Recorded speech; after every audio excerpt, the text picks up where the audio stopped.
From Ladakh to Arunachal Pradesh on the program this evening, I take you inside India's China challenge. I'm Barkha Dutt, you're with the Mojo story. Our focus today is on the never ending and constantly escalating hostilities and tensions between India and China. The latest provocation has come as China declared the renaming of 11 different spots inside Arunachal Pradesh. The government snarled back, but the tensions continue to mount. Remember, all of this comes in the backdrop of the Bhutan Prime Minister giving a kind of locus standi to China, as it were, in the Doklam dispute in 2017. Indian troops had stopped the Chinese from expanding a road there. Is India being too low key in its public articulation of the China challenge? Well, the president flew a Sukhoi sortie today right near the India China border, and the closeness and the proximity of that border was commented on by BJP ministers, including the Assam chief minister. On the program today, we try and decode exactly what's happening. The Bhutan king has been visiting India. The SCO meeting is scheduled to take place later this month. There are even those who suggest disinviting China, but is that really the answer? To understand the solution to the problem, we'll first have to agree on the scale of the problem, and on that too, there is at least no public consensus. Let's see if we can reach one on the program this evening. Let me introduce our guests on the program today. Adil Brar is with us. He's a well-known strategic affairs expert and a columnist. Good to see you, Adil. Also joining us is one of the finest strategic affairs journalists in this country, Suhasini Haidar. She's, of course, an editor at the Hindu newspaper, a newspaper, by the way, that is also caught in the crosshairs between India and China as we squabble over visas for media.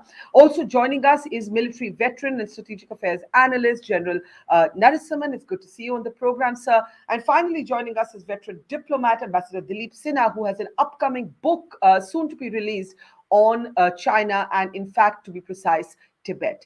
So a very distinguished panel here. Let me start with you, Ambassador Sinha. 17 rounds of talks in Ladakh. The build-up continues. Now the renaming of places in Tibet and an SCO meeting scheduled to take place later this month. How serious is it? Will you look at this and say, finally, this is something that needs a less restrained public articulation that the government has done thus far? Barkha, I think the threat is certainly a very serious one. China has moved from becoming a one-party state to a one-leader state. And China's rhetoric in the recent past with regard to all its neighbors has been extremely aggressive. Xi Jinping has been very belligerent in his statements in the recent past. Much of it has not appeared in the Indian media. He's talked about strengthening the PLA, increasing the recruitment. There's even setting up of air raid shelters on the China's east coast. So China's and its defense expenditure has gone up. So China's defense posture is extremely aggressive, even though it has also stepped up its diplomatic moves by this approach towards the Middle East and towards France. And towards India, we can see a continuation of the policy of aggression that's been there for some time now. You have the Arunachal Pradesh mentioned that you mentioned recently. India has reacted to this, but in line with our general policy towards China, it has been restrained. For some reason, our China policy has always been at sixes and sevens. We have been extremely cagey about saying anything to China, even though China has been extremely aggressive. And the result has been that while Arunachal Pradesh is considered to be a disputed territory in even some UN maps and several other foreign maps, Chinese territory is not disputed. So because we have accepted all China's imperial claims as Chinese territory, including China's claim to Taiwan and Tibet, we are today in a situation where we have no levers except for some statements. And given the power differential that exists between India and China today, perhaps a certain degree of restraint is advisable. But I hope that this restraint is being backed up by silent preparations. Well, that was going to be my question before I go to General Narasimhan. Do you think the restraint is odd, given the scale of provocation, or do you think that it is commensurate with sort of the reality of a kind of essential asymmetry, wherein India and China just cannot afford to go to war? I think it is out of sync now, because given the polarization that has taken place in the world, in which we have an east-west polarization, And the Eastern Bloc is now being led by China. It is no longer being led by Russia. China leads the Eastern Bloc, and we have to be clear in our minds that we cannot afford to be non-aligned in this kind of a polarized world. We have to choose between the two sides. The sides has to be the Western side. And fortunately now in the West, apart from countries like France, which are still kowtowing to China, the US certainly has recognized the Chinese challenge. And certain other countries on the neighborhood of China are also fearful of Chinese expansionism. So given this Yeah. situation, we have to also step up our international posturing as well as our defense preparedness, and to show that we stand by the countries that are being threatened by China, that we are not alone and nor are they alone. Well, I'm very intrigued, Ambassador Sinha, by the fact that you say that you've got to choose a side. You can't remain non-aligned, and it's got to be the Western side, because we're saying all of this as India gets ready for the SCO meeting, the Shanghai Cooperation Organization, to which the Chinese are invited. This, as it's of course also paddling in the boat called Quad. General Narasimhan, there are two ways of looking at that. One way is, as Dilip Sinha says, you got to choose a side. The other way is everybody needs India. As long as this works for us, is good. But is it working for us? I think, we need to take a step back and have a look at whatever Ambassador Sinha has mentioned. I'm still not sure whether the Chinese are the ones who are leading the Eastern Bloc. I think there are a lot of divergences within the Eastern Bloc with China. You can see it in Hungary, you can see it in other countries. So that is something that we need to take it with a pinch of salt. And the other thing is, I've always been an advocate of silent preparation. The reason for that is very simple. By just going to town with whatever you're doing, I think you're doing a favor to our adversary, whosoever that adversary may be. So what you need to do is to, I think, use that restraint in terms of expressing the views and other things, but silently prepare your capabilities. You'll have to upgrade your capabilities and capacities. I think that has been going on for a reasonable amount of time at this point in time. So I think we are on the right track. I don't think that we have been too submissive or anything. You find the shift of the policy taking place in 2020. We have clearly mentioned to the Chinese and others that the status of the boundary is going to determine the status of the bilateral relationship. I think we are on the right track. Without making much of a noise, prepare yourself for any kind of situation What that sh- you may what find should yourself. what should we be precisely preparing ourselves for? 17 rounds of Uh, talks later, Ladakh is completely militarized. It's kind of sort of like a new Siachen. So by pushing us towards these kind of preparations, aren't we in a kind of zero-sum game? What should we specifically be preparing ourselves for, General? there are two, three things that you need to prepare for. And I'm sure you all would have noticed, you're in the game of information, and so you're noticed it's, the infrastructure development in Arunachal Pradesh has got a boost with the Trans Arunachal Highway being announced recently by the former Lieutenant Governor. There are a lot of things on the infrastructure business that is going on, both in the Western sector and in the Eastern sector. That is one thing. Second thing, you'll have to equip yourself well, and you have to cater for any kind of adverse eventuality that you may face along the border, in terms of face-offs escalating, in terms of any adventure that could be taken by any of the adversaries. I think that capability building is also taking place. I get a feeling that we are on the right lines. I think we need to keep our restraints and keep building our capabilities. Okay, let me bring in Suhasini and Adil now. Suhasini, to you first. Foreign Minister Jay Shankar just recently described the situation at the line of actual control as very fragile and quite dangerous. So he didn't mince words there. Yet, there is a kind of public restraint that both the ambassador and the general have alluded to. Do you agree that this restraint is wise, at least in public? Or do you think that it's kind of odd, given the sort of from Ladakh to Arunachal sort of red flags that are being raised? I think that there's always a purpose for restraint when it comes to border tensions between two countries. However, as we have spoken earlier on your show as well, the manner adopted by the government has not been one of quiet restraint. Instead, it has been one of very deliberately obfuscating the truth of what has happened between India and China since 2020. We are now hitting in April exactly 3 years.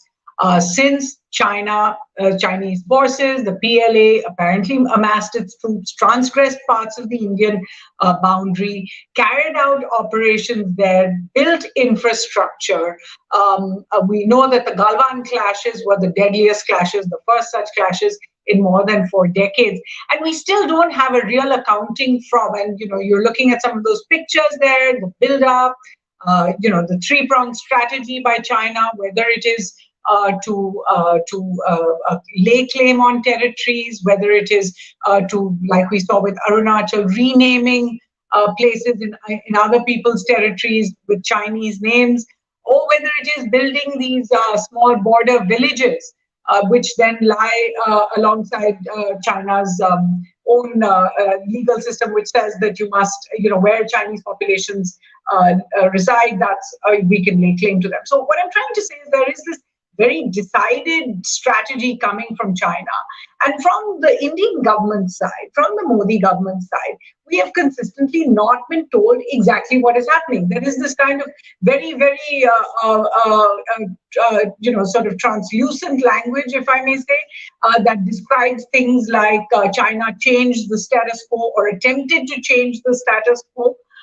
But not once have we heard in the last few years that India would like China to return to the status quo of April 2020. Not once have we heard Prime Minister Narendra Modi, who in June 2020 himself went on television and said, no one is here, no one has come inside Indian boundaries. He has not once updated that particular statement. He has not once told us what the conversations between him and President Xi Jinping were when they met 18 times prior to April 2020, what the conversation between him and President Xi Jinping of China were when they met again in November of 2022, just at the Indonesian G20. Now, the reason I'm making this case is to say that given all the kind of obfuscation we have seen, and remember, we do have a comparison here. We do have a comparison of how the Indian government behaves when it comes to events with Pakistan. That we have seen this kind of consistent obfuscation. Is it comparable though? Sorry, I'm interrupting you just to say, is it comparable? I mean, it is in the same relationship. Yeah. I'm not saying any two relations are comparable, Barkha, but I'm certainly saying that when a government behaves in a certain way, says that it is going to, take all challenges head on, is not going to stand for any kind of aggression from a neighbor on one side, and then on the other side, we see these constant aggressions. After all, the Defense Minister, Mr. Rajnath Singh, has said in Parliament himself that Chinese soldiers attempted to take over a border post at Yangtze in the Tawang district. Have we seen the Chinese ambassador being demarched? Have we seen India taking its claim internationally, speaking internationally about the problems that it faces with China?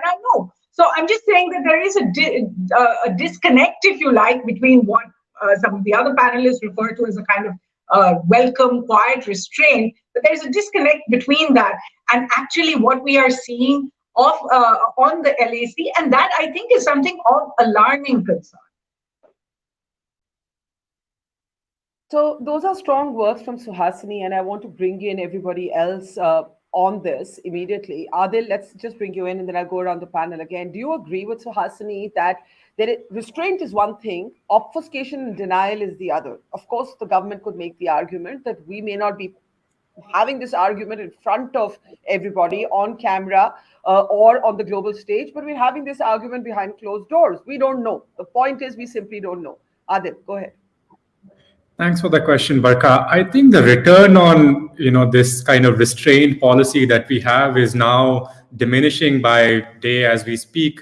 What's happening in Bhutan and Arunachal Pradesh, we've seen China is using somewhat of a lawfare strategy where they are changing reality on the ground by changing names of the places and pushing Bhutanese to accept territorial claims. And that's what China is doing right now. So the return on taking on this restraint strategy is actually very low. So we are in sort of a reactive mode where we keep on reacting to every move that China makes at the border. And so we can't really pursue this strategy anymore because we can get caught in a broader conflict at the border, which could involve the Western and the Eastern sector in coming years. So taking up this restraint strategy has been useful until 2022, but going forward, I think it's a mistake, a blunder that we are making, because China is everywhere. Every door we open, whether it's diplomatic affair, whether it's the border, we'll find China in every dimension. So we can't really take up this strategy, which the So government seems to be doing. what's the alternative strategy, briefly, before I go back to the ambassador and the general? What's the alternative? What would you have in place of this public restraint? I think we need to be a bit more out there, standing along other countries, including, the US and Taiwan, and actually putting out information about what's going on. Because so silo, which we have on information control that we have going on right now, doesn't help us, because in the future, when there is a crisis, the government will seem like they're trying to justify their past action. So it's in the best interest of the Modi government to actually put out more information. Okay. Ambassador Sinha, you did make the point about the policies having been sort of at sixes and sevens.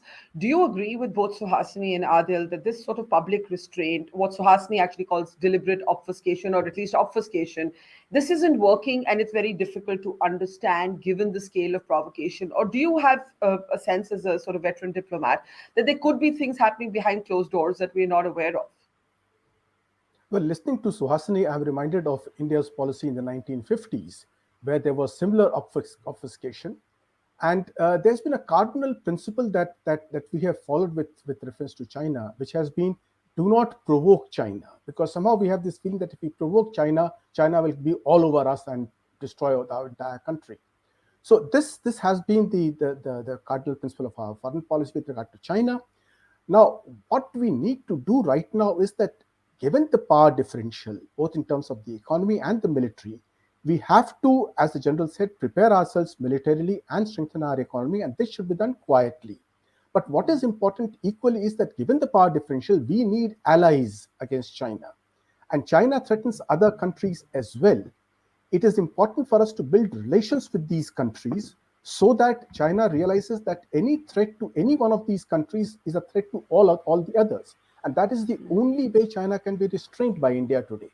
Because a military confrontation on the border will be a very difficult one. China will not have the kind of easy play that let me push you specifically on this. There's the Shanghai Cooperation Organization, the SCCO meeting coming up in April in India, in Goa. Do you believe, in the light of what's happened, India should rescind an invite to China? Like, how do you publicly make your displeasure known, felt on the world stage? Well, I think the first thing should be to summon the Chinese ambassador and lodge a protest with him, and then see what China's reaction is going to be. Because we have not done these normal diplomatic activities that a country does in its relations with another country when it is angry with it. And that displeasure must be shown to it, and perhaps even raise this matter elsewhere with other countries. We are far too restrained in that.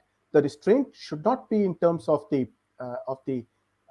diplomatic interaction with China. We must protest. We must protest to UN organizations that list Arunachal Pradesh as disputed territory. It is not disputed, and the major countries in the world recognize it as part of India. Only China does not. But so we must start doing this, and then see what China's reaction is going to be. And I'm sure China will be extremely belligerent if we summon the Chinese ambassador. Remember, in the good old days, China used to summon our ambassador at midnight, make him wait till 2 a.m. in the morning, and then call him in. Yeah. That was the kind of behavior that the Chinese Foreign Office did with our diplomats, and we took all that in at that time. I think we should do the same thing with the Chinese ambassador now.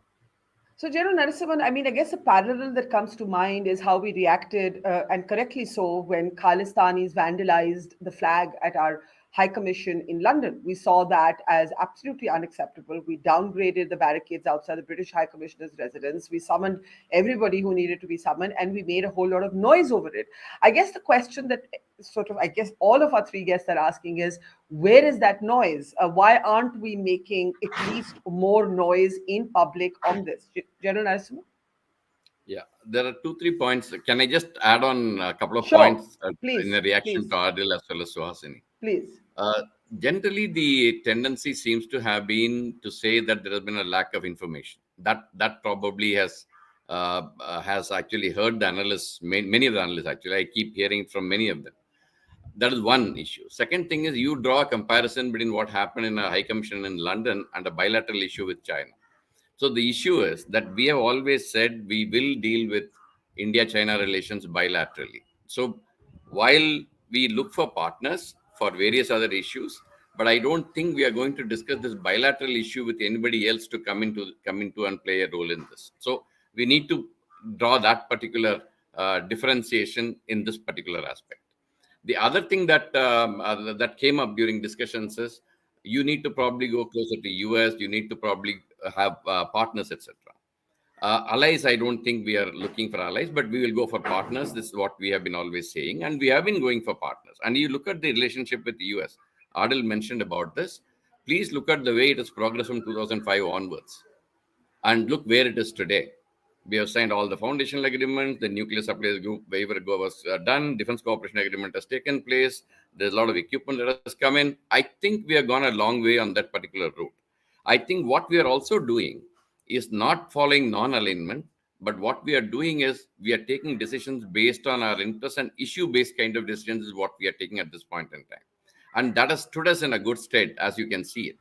So okay. The thing is that we have not been going public. We have not been going to town with many of the things, but I think we have been doing a lot of things quietly, and that is probably the right way to go. I do understand there is a lack of information in the open domain. Therefore, you find a problem of understanding what is being done. But the issue is this. You mentioned 17 rounds of talks, right? The 17 rounds of talks have realized one thing. That is the disengagement process, the first process that we mentioned. We have disengaged from all the 4 places that they came in 2020. Now we have raised with them, of course, Depsang and Demchok, which was mentioned earlier in the meet.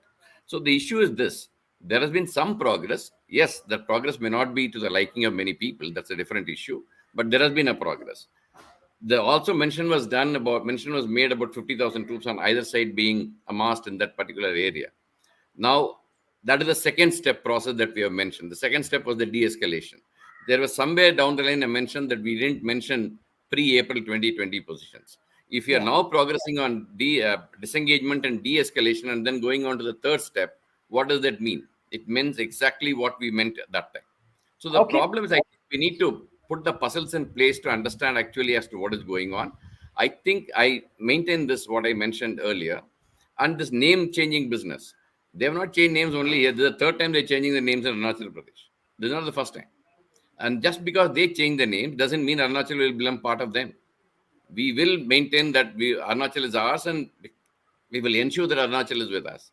Similarly, when land border law was enacted by China, everybody started jumping land border law, land border law. Please understand, land border law is meant for the Chinese, not for us. Why are we worried about it? So I think we also need to be thinking in those lines. I think we are on the right lines is what I would like to say. Okay, so Hasni, let's bring you in because you use the word obfuscation, and General Narasimhan's argument is that just because it doesn't happen in public doesn't mean it doesn't exist. That's the first point. Also, this point by Ambassador Sinha, we don't want to provoke China. After Galwan, we now know that there was a sort of massive military build-up, and we sort of leveraged it to get the Chinese to pull back from positions near Pangong Tso Lake, but then the rest didn't happen. There's been disengagement, but not actually pulled back by the Chinese.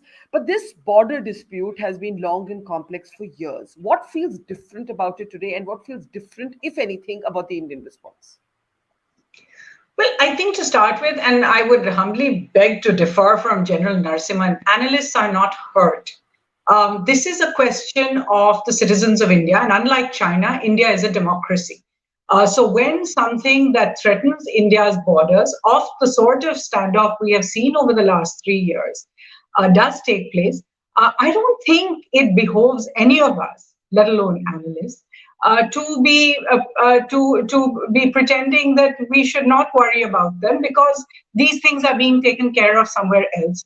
What you referred to with the Galwan conflict and the clashes that led to the deaths of 20 Indian soldiers, and we don't know how many Chinese soldiers because they don't say, was exactly proving this point, because up till that point we had heard from the government that nothing was happening at the line of actual control, when in fact Chinese troops were amassing since April 2020, at least we know.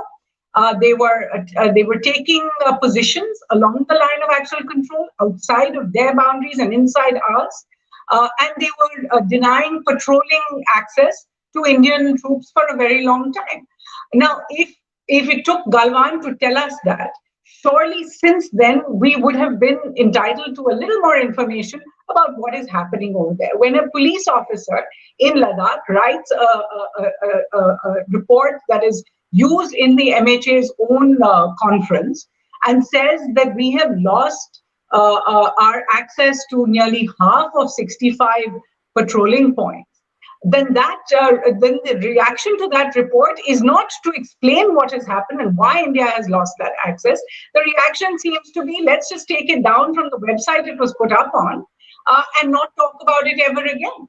Now, I don't think that is the way forward, particularly, as I said, in a democracy, particularly, as I said, when we are seeing China taking steps. Okay, so this is the third time that China is renaming something in Arunachal. When was the first time? 2017. When was the second time?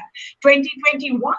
That's not very long ago. It's all happening in recent times. If we are to pretend that each of these are just straws in the wind and we can just sort of turn away from them and behave like it's all okay, I don't know if that level of preparedness is on its way to being done. Secondly, I do think somewhere there has to be some kind of explanation for the kind of relationship that India and China has today. We hear from the External Affairs Minister that normalcy is not allowed, and normalcy cannot happen until we see normalcy at the line of actual control. Even so, we do see that there have been talks, that there have been meetings at the foreign minister's level, that there have been meetings at the defense minister's level, as well as at the national security advisor's level. We also see, as you said, that there is an SCO conference, and obviously India is a member of the SCO. They will invite China, which is a founding member of the SCO, to India. But the question has to be, how are we approaching this?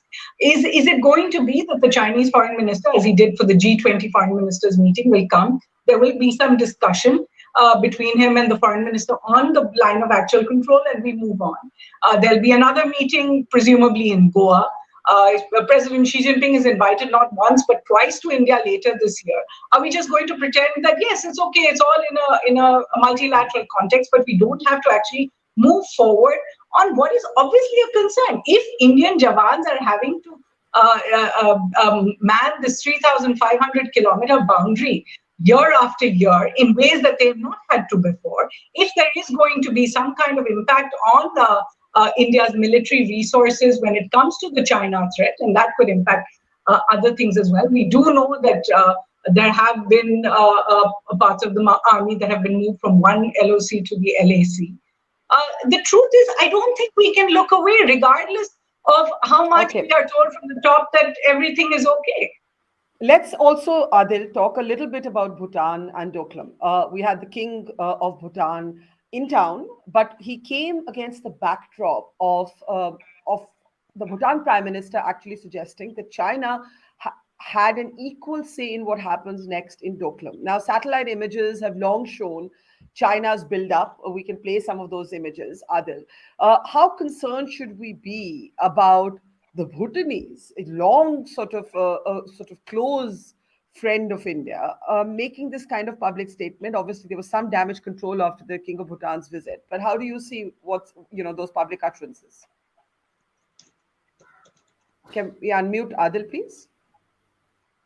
Adil, can you unmute yourself? I think you muted at your end. Yeah, go ahead. Yeah, I think we need to be quite concerned about what's happening in Bhutan. Bhutan has gone from saying that China is not exactly party to the Doklam tri-junction dispute to now saying that they are party to this dispute. And what Beijing wants is to establish direct diplomatic ties with Thimphu, and that's something has everybody in New Delhi concerned. And Beijing has now set that agenda very clearly, and they have made statements about it. There's articles written by Chinese experts. What do they exactly want? And I don't think anybody in New Delhi will accept that as a new reality that, what Prime Minister of Bhutan mentioned in his interview. And we should be quite concerned if it is Doklam Tri-Junction today and they can come back with new claims, as China seems to be doing with historical sort of claims that they come up with now and then with the areas towards west of Bhutan, which were never claimed by Beijing before, are now being claimed by China in a loud manner. So we should be continuing. Where will Bhutan go? So the internal politics of Bhutan is something we don't really understand. New Delhi appears to be quite certain about how things are happening in Thimphu, but we should not be so sure about which way Thimphu will sway. And I think that's something people in New Delhi need to be concerned about. Okay, so let me take that to General Narasimhan, sir. Since you've said that you believe everything is on the right track, are you alarmed by the Bhutan Prime Minister's sort of public statements? And if there's one thing that you would advise the government at this point to be doing, what would it be? You see, but the Bhutan Prime Minister made 3 points mainly in that interview that he gave to that periodical in the West. Yes. One is that he said that in Dolam as we call it, because I commanded my brigade and a division there, and so I call it Dolam. So what he said was that in the area of resolving Dolam, all 3 parties should be involved in it, and that is what we have been saying. What I've been saying when 2017 happened, it is a tri-junction area where if there is any change to the status quo has to be effected, all the 3 parties should come to that conclusion. That is what we had mentioned. So that is what he reiterated actually. The second thing he said about was that he says in 1 or 2 meetings, if the others are on board, we'll be able to divide the line or something like that is made a statement. It is not so simple. I mean, they have signed those 3-point MOU about a year ago, and we have signed that about 17 years ago, rather 20 years ago, and then we are still stuck. So it is not going to be so simple as it was expressed. And the other thing he mentioned about when he was asked about the villages and all getting constructed, he says, we know what Bhutan territory is what he said. So the issue that comes up is, what he said is there, what he said. And the feeling that I get from the discussions I hear is that we are not so concerned about Bhutan. I think we are very, very concerned about Bhutan. I have served in Bhutan for 2 years in the Intrad there. And I also served in the division and the brigade, which is bordering Bhutan. I think we are very, very serious about what is happening in Bhutan. And we do understand Bhutan far more than anybody else would like to believe. So to that extent, I am sure the concerns when His Majesty was here, I am sure that would have been discussed and the concerns would have been expressed. I am very sure of it, though it was not in the joint statement that came up. But I think our concerns would have been definitely been conveyed to them. And I think we take Bhutan extremely seriously. That I think leave it a point here, basically, because I don't think the interests of Bhutan are going to be taken very lightly between us and them. And our interests are also going to be of paramount. Okay. Ambassador Sinha, last word to you. I think you stand somewhere between what's happening in our... Yes, sure, General. Go ahead. Just 10 seconds. Yeah. See, when we talk about Dolam, there are only 2 things. One is all the 3 parties have to be on board. Second thing we need to keep in mind is that area is sensitive to us because of the proximity to that, what we call as chicken neck, the artery which goes towards the northeast. So this is something that is of great concern to us. So to say that we may not be looking at it so seriously may not be the correct way to look at it. Okay. No, it's precisely because I think all of us think we should be looking at it seriously, that there is a debate over what should happen next. Ambassador Sinha, last word, sir.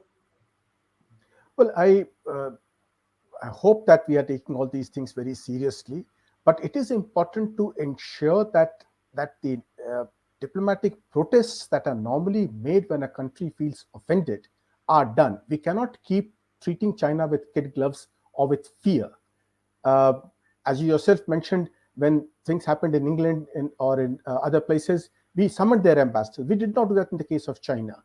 Now, we need to start doing these things. We need to start making known to China and to the rest of the world as well as important, because other countries that are around China, which are much smaller than India and fear China, also need to know that India is standing up to China. India has the courage to stand up to China, and that is important to build this feeling of the countries around China that China's imperial ambitions, which are extremely strong, and we have to recognize that, whether it is in South China Sea, East China Sea, or in South Asia, that China's imperial ambitions have to be curtailed by countries, and we must reach out to these countries as well, apart from making the quiet military preparations that I hope we are doing today. Well, I think that is indeed the bottom line. China is the greatest security challenge for India today, and we should, the panel at least believes, start acting a little bit in public like that. General Narasimhan doesn't agree. The other three panelists do take that view. Leaving it there, General Narasimhan, Ambassador Sinha, Suhasini Haider, and Adil Brar, thank you so much for joining us. To our audience, of course, we will see you tomorrow. But before we go, just a short announcement. Mojo Story, now a little over 3 years old, has now begun a special program for all of you. You can today sign up and become a member of the community in order for you to be able to interact with our newsmakers, get first access to big interviews, and also put your questions on a priority basis on all of our programs. So don't forget, if you haven't subscribed to our channel, subscribe now. And if you haven't become a member, today's the day. Thanks for watching. We started Mojo right here in this basement. Just 4 people, 4. And now we're about to hit our first 1 million subscribers. So this is to say thank you to all of you for your support, for your respect, and for your encouragement. We've always gone to where the story is. During the pandemic, when television's big anchors were hunkered down in their studios or at their homes, we hit the road. We traveled from Delhi to Kerala, covering 30,000 kilometers in a small car, reporting from inside ICUs and inside slum tenements. Whether it's flash floods or war zones, we've always put our boots on the ground. In fact, we're just back from Punjab, tailing the Khalistani fugitive Amritpal Singh. And through all of this, we have always put you, the people, first. In an age of partisan polarized media where most journalists are either chamcha ya morcha, we believe the story is sacred and the truth of the story is what matters. And now as we get ready for the next step, we need your help. Become a Mojo member and get first access to all our big interviews. Get a chance to ask our newsmakers questions. Get a chance to write and report for us for both our website and our channels. And also, interact with me and my colleagues directly through AMA sessions. Literally, ask me anything. Click on the join now right next to the subscribe button, and yes, also subscribe if you haven't yet, and become a Mojo member for just 159 rupees a month. Hope to see lots of you in our community. It's great to see you here. Thank you for watching our work.